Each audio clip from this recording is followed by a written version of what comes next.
El poema Arte Poética de la primera residencia en la Tierra plantea, por parte de su autor, Pablo Neruda, una estética de la creación literaria desde un enfoque diferente a lo que los poetas tradicionales habían ofrecido hasta este momento. Por poetas tradicionales me refiero en el Renacimiento a Garcilaso, en el Romanticismo a Gustavo Adolfo Bécquer, por ejemplo. Arte Poética expresa lo siguiente: entre sombra y espacio, entre guarniciones y doncellas, dotado de corazón singular y sueños funestos, precipitadamente pálido, marchito en la frente y con luto de viudo furioso por cada día de vida. Ay, para cada agua invisible que bebo soñolientamente, tengo la misma sed ausente y la misma fiebre fría. Un oído que nace, una angustia indirecta, como si llegaran ladrones o fantasmas. Y en una cáscara de extensión fija y profunda, como un camarero humillado, como una campana un poco ronca, como un espejo viejo, como un olor de casa sola, en la que los huéspedes entran de noche perdidamente ebrios y hay un olor de ropa tirada al suelo y una ausencia de flores. Posiblemente de otro modo aún menos melancólico, pero la verdad, de pronto el viento que azota mi pecho, las noches de sustancia infinita caídas en mi dormitorio, el ruido de un día que arde con sacrificio, me piden lo profético que hay en mí, con melancolía, y un golpe de objetos que llaman sin ser respondidos hay, y un movimiento sin tregua, y un nombre confuso. Este poema, Arte Poética, se circunscribe dentro de una tradición literaria moderna, diferente, como decíamos al principio, a lo que la visión poética había ofrecido hasta ese momento. La primera parte del poema, constituida por los 4 primeros versos, constituye una especie, así lo dice Amado Alonso en su famoso estudio sobre Neruda, una especie de autorretrato con rasgos característicos.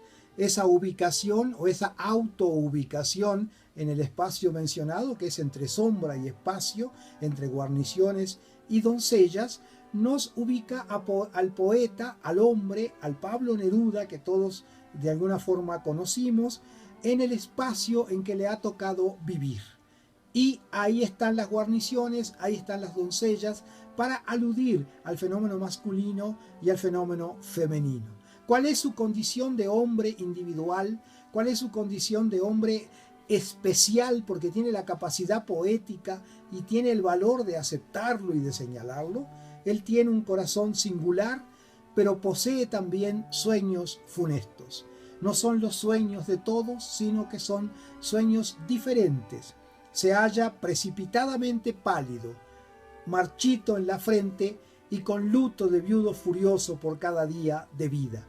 En particular, el último verso que acabo de mencionar implica la utilización de una metáfora que no es la metáfora tradicional, pero que tampoco es la metáfora moderna bretoniana.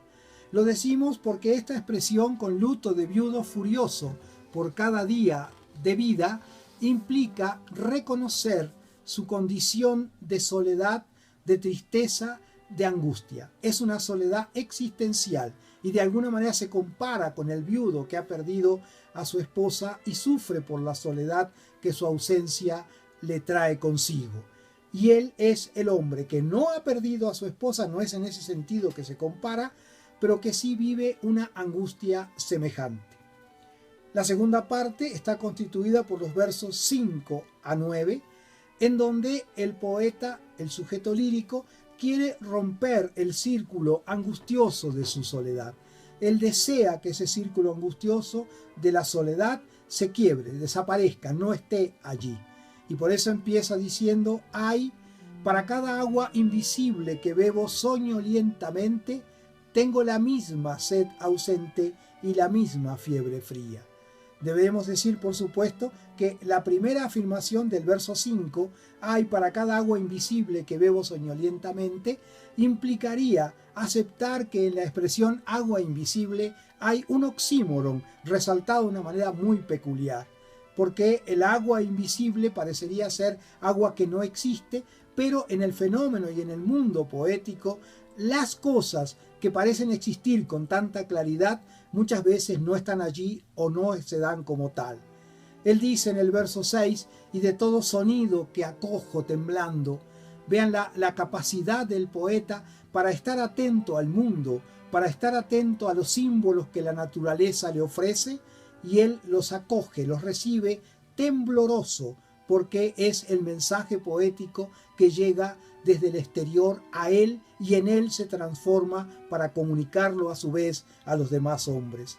Y por eso señala, y de todo sonido que acojo temblando, tengo la misma sed ausente y la misma fiebre fría.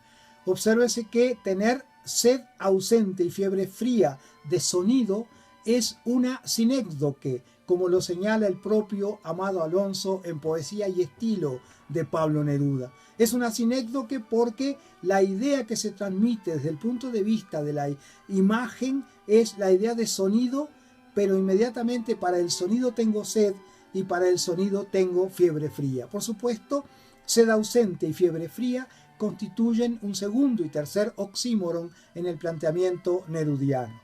Agrega en el verso 8 un oído que nace, una angustia indirecta como si llegaran ladrones o fantasmas. Ese oído que nace es la posibilidad que tiene el verdadero poeta de captar el mensaje, pero él no se siente tranquilo o seguro.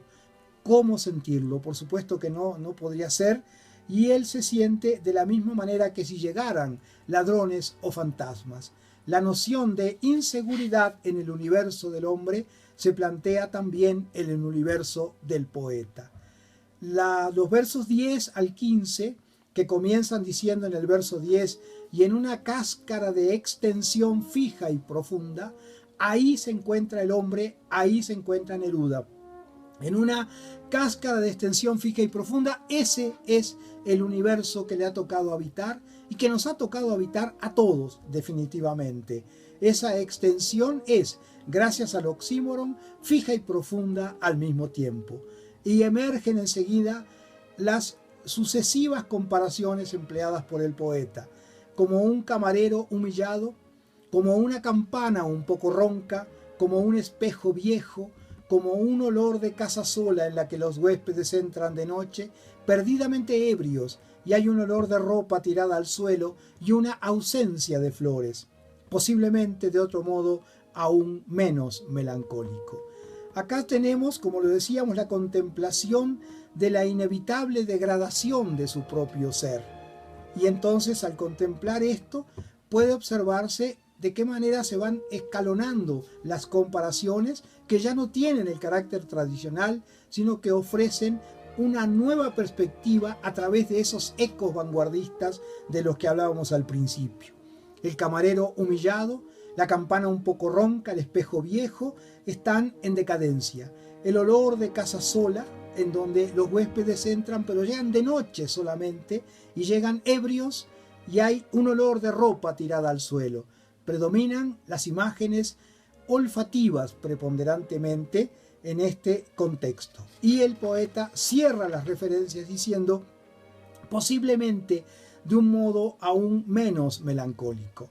Este verso, el verso 15, parece que el poeta está borrando con el codo lo que había escrito con la mano, valga decirlo de esta manera, porque había elaborado todo un panorama de angustia, de soledad, y en determinado momento él se da cuenta que quizás no sea tanta esa soledad y esa angustia, e incluye este verso en donde se corrige para señalar lo que hemos dicho.